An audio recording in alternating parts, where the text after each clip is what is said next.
जय हिंद दोस्तों। स्वागत है आपका हमारे lecture 4 of exam booster batch. पिछली वीडियो के अंदर हमने चैप्टर 2 के जो मोस्ट इंपॉर्टेंट टॉपिक्स थे, पोर्टर्स 5 फोर्सेस मॉडल और प्रोडक्ट लाइफ साइकिल, उसको बड़े ही डिटेल में कवर किया था विद क्वेश्चंस। इस वीडियो के अंदर हम चैप्टर 2 के जो रिमेनिंग इंपॉर्टेंट टॉपिक्स हैं, value chain analysis, competitor landscape and why do companies go global, इनको अच्छे से कवर करेंगे। बहुत ही छोटे छोटे टॉपिक है, ज़्यादा बड़े नहीं है, और एग्जाम के अंदर हम एक्सपेक्ट कर रहे हैं कि इन तीनों में से एक क्वेश्चन 5 नंबर का पूछा जा सकता है, तो बड़े ही ध्यान से इनको अपन पढ़ेंगे। तो सबसे पहले समझते हैं वैल्यू चेन एनालिसिस। तो वैल्यू चेन एनालिसिस का मतलब क्या है? तो सबसे पहले हम समझते हैं कि वैल्यू चेन क्या होती है। तो वैल्यू चेन होती है किसी भी कंपनी के जो भी एक्टिविटीज वो करती है, अपने अंदर कोई भी वो ऑपरेशंस करती है, उसके अंदर कितनी एक्टिविटीज इन्वॉल्व होती है, उन सबको हम वैल्यू चेन बोलते हैं। जैसे कि मान लीजिए एक मैन्युफैक्चरिंग कंसर्न है, वो सबसे पहले प्रोडक्ट खरीदती होगी, रॉ मटेरियल खरीदती होगी, फिर उसके बाद उसको प्रोसेसिंग करती होगी, फिर उसके बाद उसके ऊपर ब्रांडिंग करती होगी, फिर मार्केटिंग करती होगी, फिर आफ्टर सेल सर्विसेज देती होगी। तो जितने भी ये एक्टिविटीज हैं कंपनी की, वो सारी की सारी वैल्यू चेन एनालिसिस का पार्ट है। ठीक है, अब इसका ये क्यों जरूरी है, इसका एनालाइज करना एक कंपनी के लिए क्यों जरूरी है, इसके अंदर हम वो समझेंगे। तो value chain analysis is a method of examining each activity in value chain of a business in order to identify areas of improvements। जब तक हम एनालाइज ही नहीं करेंगे कि हमारी बिजनेस के अंदर जो जो एक्टिविटीज हो रही हैं उसके अंदर किसी इंप्रूवमेंट की जरूरत है या नहीं, तब तक हम उसके अंदर इंप्रूवमेंट कैसे करेंगे। मान लीजिए आज जो मेरी मशीनरी है वो बहुत पुरानी है, इस वजह से जो मेरे को टाइम लग रहा है प्रोडक्शन का वो बहुत ज़्यादा लग रहा है। अगर मैं उसको एनालाइज ही नहीं करूंगा कि मेरा प्रोडक्शन टाइम कितना है, मेरी प्रोडक्शन कैसा मेरा मटेरियल निकाल रही है, तो मैं उसको इम्प्रूव कैसे करूंगा। या मान लीजिए कि मेरी आफ्टर सेल सर्विसेज अच्छी ना हो और उसकी वजह से कस्टमर मेरा प्रोडक्ट ना खरीद रहे हो, अगर मैं ये सारी एक्टिविटीज अपनी इवेल्युएट नहीं करूंगा, एनालाइज नहीं करूंगा, तो मैं इनको इम्प्रूव नहीं कर पाऊंगा। This analysis could be used to improve the sequence of operations, enhancing efficiency and creating a competitive advantage।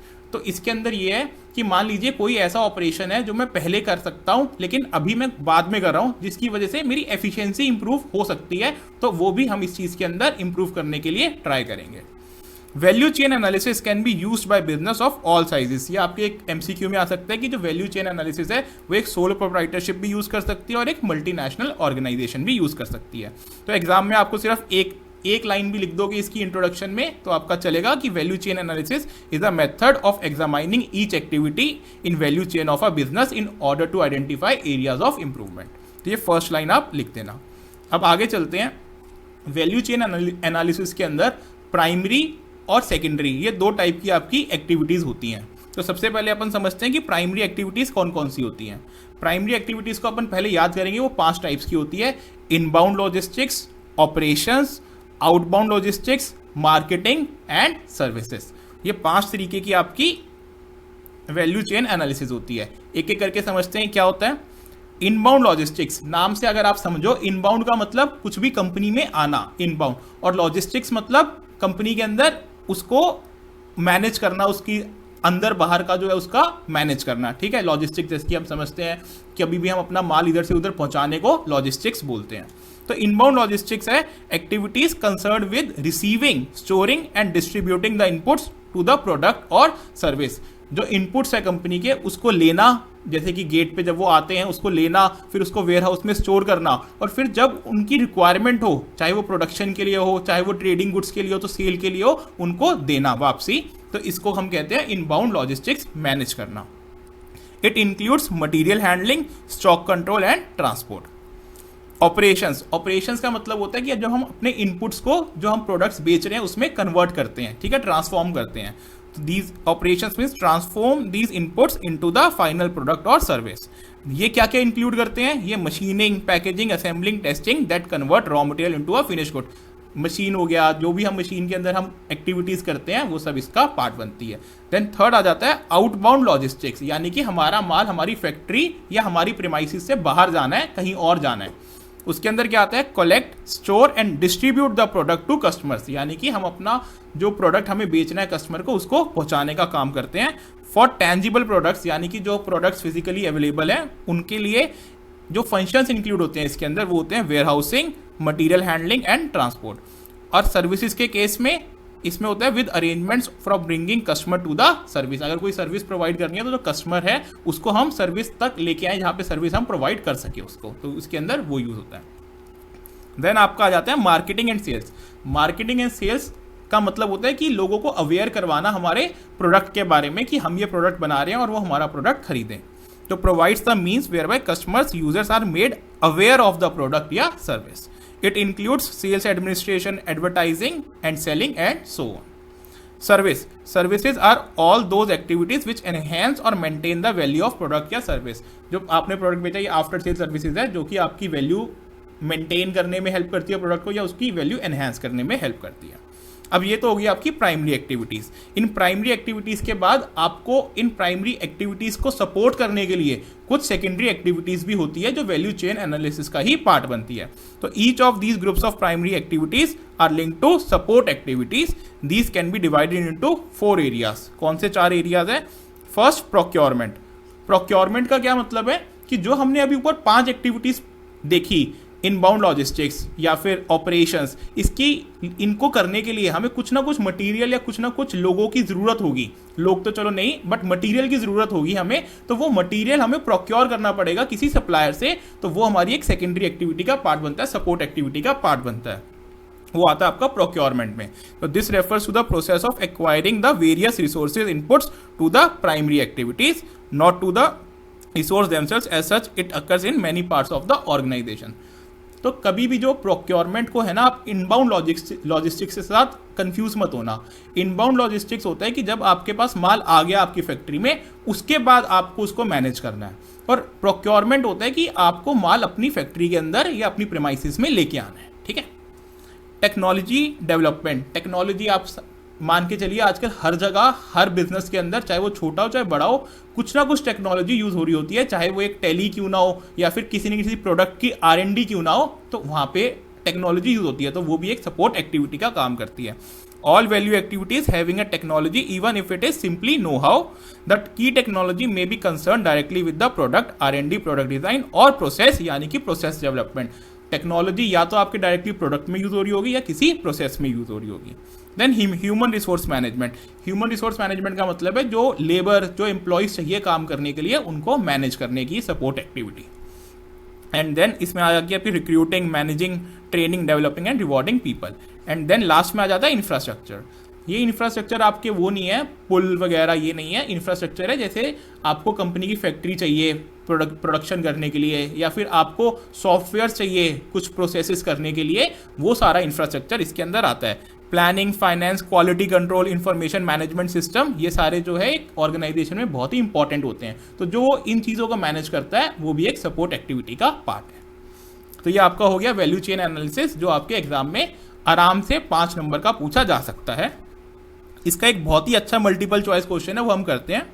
A company negotiating the best prices and quality from its suppliers to add to customers' delight is an example of। अब देखो, ये कह रहा है कि company एक negotiate कर रही है कि भाई एक सप्लायर से कि मेरे को अच्छी प्राइस पे और अच्छी क्वालिटी का माल मिल जाए। ये कौन सी एक्टिविटी का पार्ट बनती है? तो जैसे मैंने अभी आपको समझाया कि ये इनबाउंड लॉजिस्टिक्स नहीं हो सकता, ये प्रोक्योरमेंट होगा, क्योंकि अभी वो हमारे पास माल आया नहीं है हमारे प्रीमाइसिस में, तो हम उसके लिए प्रिपेयर कर रहे हैं। तो इसका आंसर होगा value creation bye improving support activity. आगे चलते हैं। इसका जो आपका डिस्क्रिप्टिव क्वेश्चन है वो है explain briefly the primary activities that are grouped into 5 main activities under value chain analysis. तो इसमें सिर्फ प्राइमरी पूछा है, तो आपको inbound, operations, outbound, marketing and sales और सर्विसेज के बारे में बताना है। एक एक लाइन आप लिखोगे, आपका काम चल जाएगा। तो अब आगे चलते हैं। नेक्स्ट टॉपिक है हमारा कॉम्पिटिटर लैंडस्केप। कॉम्पिटिटर लैंडस्केप का मतलब है कि कोई भी अगर इंडस्ट्री में कोई भी बंदा बिजनेस कर रहा है तो उसके आसपास कौन कौन से कॉम्पिटिटर्स हैं उनको जानना, या उसकी कॉम्पिटिटर्स की क्या पोजीशन है उनको जानना, हम कहते हैं कॉम्पिटिटर लैंडस्केप। तो competitive landscape is a business analysis which identifies competitors को आइडेंटिफाई करना, आइदर डायरेक्ट और इनडायरेक्ट। तो डायरेक्ट और इनडायरेक्ट कॉम्पिटिटर्स कौन से होते हैं? तो डायरेक्ट कॉम्पिटिटर होते हैं जो मान लीजिए कि आपका ही प्रोडक्ट, जैसा आप प्रोडक्ट बना रहे हैं वही सेम प्रोडक्ट बना रहे हैं और उन्हीं सेम कस्टमर्स को वो टारगेट कर रहे हैं। बट इनडायरेक्ट हो जाते हैं कि मान लीजिए वो आप वाला प्रोडक्ट नहीं बना रहे बट आपका सब्स्टिट्यूट प्रोडक्ट बना रहे हैं, तो वो इनडायरेक्ट कॉम्पिटिटर्स हो जाते हैं। Competitive landscape is about identifying and understanding the competitors, and at the same time it permits the comprehension of their vision, mission, core values, niche market, strengths and weaknesses। तो simple सा आपको ये याद रखना है, कॉम्पिटिटिव लैंडस्केप होता है analyse करना कि हमारे आसपास कौन से कॉम्पिटिटर्स हैं, प्लस उनकी क्या स्ट्रेंथ्स है, क्या वीकनेसेस है, उनकी क्या विजन है, क्या मिशन है, ये सब कुछ अपने को जानना, ये होता है हमारा कॉम्पिटिटिव लैंडस्केप। अब क्वेश्चन ये आ जाता है, डायरेक्ट आपसे क्वेश्चन पूछ लेंगे कि हमें स्टेप्स बता दो कि कॉम्पिटिटिव लैंडस्केप के एनालाइज करने के क्या क्या स्टेप्स होते हैं। ठीक है, बहुत ही इजी क्वेश्चन आता है, आपको सिर्फ और सिर्फ जो ये ब्लैक के अंदर मैंने हाईलाइट किया हुआ है ये याद करना है, अंदर का जो है आप समझ के अपनी लैंग्वेज में बड़े आसानी से लिख सकते हैं। ठीक है, तो सबसे पहले तो हम आइडेंटिफाई करेंगे कॉम्पिटिटर को, कॉम्पिटिटिव लैंडस्केप का यार एक कॉमन सेंस भी लगाएंगे। तो पहला क्या होगा स्टेप कि हम पहले आइडेंटिफाई तो कर लें हमारे आसपास कॉम्पिटिटर्स कौन से हैं। तो सबसे पहले आइडेंटिफाई कर लिया हमने। आइडेंटिफाई करने का क्या मतलब है कि हम जानेंगे कि किस कॉम्पिटिटर का कितना मार्केट शेयर है। तो once the competitors have been the first step to understand the competitive landscape is to identify the competitors and know about their respective market share। ठीक है, then understand the competitor. Understand the competitor का मतलब है कि हम जानेंगे कि वो कौन सी प्रोडक्ट्स और कौन सी सर्विसेज बेच रहे हैं मार्केट के अंदर। तो जब हमने आइडेंटिफाई कर लिया तो हम मार्केट रिसर्च रिपोर्ट का यूज करके, इंटरनेट या न्यूज़पेपर या सोशल मीडिया का यूज करके जानेंगे कि उनके products, understand the products and services offered by them, वो क्या बेच रहे हैं, what are their products and services. Then हम डिटरमाइन करेंगे उनकी स्ट्रेंथ्स। ठीक है, उनकी कॉम्पिटिटर की स्ट्रेंथ्स क्या है। स्ट्रेंथ्स कैसे एनालाइज करेंगे, मानिए कि उनके पास बहुत पैसा है तो हमें उनकी फाइनेंशियल पोजीशन जाननी होगी, तो वो कैसे जानेंगे, उनकी एनुअल रिपोर्ट्स के उससे जानेंगे। ठीक है, ऐसे ही मान लीजिए उनका हमें जानना है कि उनकी लेबर फोर्स कितनी है, तो हम जानेंगे कि भाई वो कितनी की एम्प्लॉय बेनिफिट्स एक्सपेंसेस जो उनके एनुअल में रिपोर्ट में आ रहे हैं वो कितना दे रहे हैं, उससे हमें आइडिया लग जाएगा कि उनकी लेबर फोर्स कितनी होगी। ठीक है, तो इस तरीके से हम उनकी जो स्ट्रेंथ्स है वो जानेंगे। What are the strengths of the competitor? What do they do well? Do they offer great products? What consumers are liking about their product? इन सब क्वेश्चंस के आंसर हम इस पॉइंट में जानेंगे। अब उसके बाद हम जानेंगे उनकी वीकनेस। पहले हमने उनकी जो है स्ट्रेंथ्स जान ली, अब हमें पता होना चाहिए उनकी वीकनेस क्या है, तभी तो हम उसके ऊपर कॉम्पिटिटिव लैंडस्केप के एनालाइज करने के बाद हम अपने लिए स्ट्रैटेजी बना पाएंगे कि हम उनको कैसे हराएं। तो वीकनेस के लिए भी वही सेम ही है, उनके जब हम फाइनेंशियल पोजीशन जानेंगे तो क्या पता उनके लॉसेस हो रहे हो, क्या पता वो उनके पास पैसे ना हो, ज़्यादा कैश पोजीशन अच्छी ना हो, तो ये भी हम उनकी एनुअल रिपोर्ट से ही जानेंगे। जब हम ये सब कुछ जान लेंगे, हमने चारों पॉइंट्स में क्या किया, सबसे पहले आइडेंटिफाई कर लिया, उसके बाद हमने अंडरस्टैंड कर लिया कि वो कौन सा प्रोडक्ट बेच रहे हैं, देन हमने उनकी स्ट्रेंथ जान ली, अब हमने उनकी वीकनेस जान ली। जब हम इन चारों चीज़ों को जान लेंगे तो हम ये चारों का जो इन्फॉर्मेशन है वो सबको एक जगह ले आएंगे। तो put all the information at all together, तो put all the information all together. तो इसके अंदर क्या होगा, इस स्टेज के अंदर जो स्ट्रैटेजिस्ट होगा वो सारी इंफॉर्मेशन जो है वो एक जगह ले आएगा, और कुछ ना कुछ जब वो एक जगह ले आएगा तो एनालाइज करेगा और कुछ इसका कंक्लूजन निकालेगा कि हमें अपनी स्ट्रैटेजी अब कैसे बनानी चाहिए। Draw interference about what they are not offering, what the firm can do to fill the gaps. ये हमें जो आंसर देगा, ये वाला पॉइंट हमें देगा what will the business will do with this information, कि हम इस इंफॉर्मेशन के साथ क्या करने वाले हैं, हमें क्या क्या इंप्रूवमेंट करनी चाहिए, ये सारे पॉइंट्स देख के अपनी फर्म के अंदर, प्लस हम कैसे जो कॉम्पिटिटर की वीकनेस है उसका यूज करके अपने आप को आगे बढ़ा सकते हैं। तो ये आपका हो गया कॉम्पिटिटिव लैंडस्केप का क्वेश्चन कंप्लीट। तो अगर आप देखोगे तो एग्जाम के अंदर कितनी बार ये आपसे पूछा गया है डिफरेंट तरीकों से, देखो। ठीक है, तो कम से कम 4 से 5 बार पूछा गया 5 नंबर के लिए। तो 5 आपके स्टेप्स हैं, आप सिर्फ जो main points identify the competitor, understand the competitor, strengths, weaknesses, put all the information together, इन सबको लिख देना और अंदर जो है अपने अपने एक तरह से लैंग्वेज में लिख देना। बस जैसे याद रखना कि आइडेंटिफाई द कॉम्पिटिटर के अंदर हमें उसका मार्केट शेयर जानना है, अंडरस्टैंड के अंदर हमें उसके प्रोडक्ट एंड सर्विसेज जानने हैं, स्ट्रेंथ्स के अंदर हमें उसकी स्ट्रेंथ जाननी है, वीकनेस के अंदर वीकनेस, और इन्फॉर्मेशन टुगेदर के अंदर हमें सारी इन्फॉर्मेशन एक साथ जमा करनी है। तो बस ये लिख देना, ठीक है। तो इससे आपको 5 नंबर पूरे आराम से मिल जाएंगे। अब नेक्स्ट टॉपिक की तरफ चलते हैं, why do companies go global. इसका भी क्वेश्चन एज इट इज इसी तरीके से आपके एग्जाम में आ जाता है, ठीक है। तो इसका भी बड़ा ही इजी आंसर है। पहले तो हम अपने आप ही एनालाइज करते हैं कि क्यों जा रही होंगी कोई भी कंपनी ग्लोबल, क्यों किसी की भी कंपनी को दूसरे देश में जाने का मन करेगा। सबसे पहले तो उसको ग्रोथ दिख रही होगी, उसको दिख रहा होगा कि जो मेरी अभी लोकल मार्केट है वो एकदम एग्जॉस्ट हो गई है, ठीक है, अब मेरे को बाहर जाना पड़ेगा अपनी ग्रोथ के लिए। पहला तो पॉइंट ये हो सकता है। सेकंड पॉइंट हो सकता है कि मैं हो सकता है कि बाहर से रॉ मटेरियल ला रहा हूँ, ठीक है, तो मेरी जो ट्रांसपोर्टेशन कॉस्ट है रॉ मटेरियल लाने की वो बहुत ज्यादा हो यहाँ पे, तो मैं सोचूं कि मैं वहीं पे मैन्युफैक्चरिंग फैसिलिटी लगा लेता हूँ, तो हो सकता है मेरी हाई ट्रांसपोर्टेशन कॉस्ट हो तो उसको कम करने के लिए मेरे को जाना पड़े। बिल्कुल ठीक है। अब थर्ड ये भी हो सकता है कि यार मेरी R&D कॉस्ट बहुत ज्यादा है, ठीक है, तो पर यूनिट कॉस्ट मेरी बहुत ज्यादा है, तो मेरे को अब दूसरी जगहों पे अपना माल बेचना पड़ेगा ताकि मेरी पर यूनिट R&D कॉस्ट कम हो जाए। तो एक ये रीजन हो सकता है। और रीजन क्या हो सकता है? और रीजन हो सकता है कि मेरे को दूसरी जगह टैरिफ्स बहुत कम मिल रहे हैं, ठीक है, मेरे को टैक्स रेट बहुत कम पड़ रहा है। जैसे चाइना के अंदर टैक्स रेट्स बहुत कम है, तो सारी कंपनियां, मैन्युफैक्चरिंग कंपनीज चाइना में जाके अपना माल बनाती हैं, ठीक है, तो एक ये रीजन हो सकता है। तो 4 रीजन तो आपके ऐसी, जो अगर आप सिंपल अपने माइंड से सोचोगे तो आपको मिल जाएंगे। तो एक बार पढ़ते हैं सारे reasons.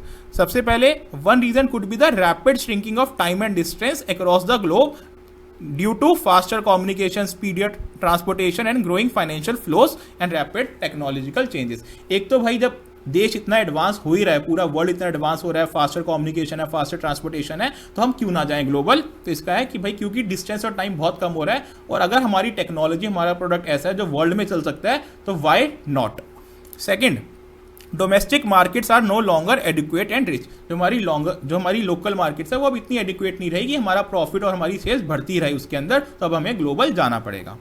Second, a new product may gradually get acceptance, grow locally and globally. This may initiate in the form of exports and then later production facilities begun in other countries.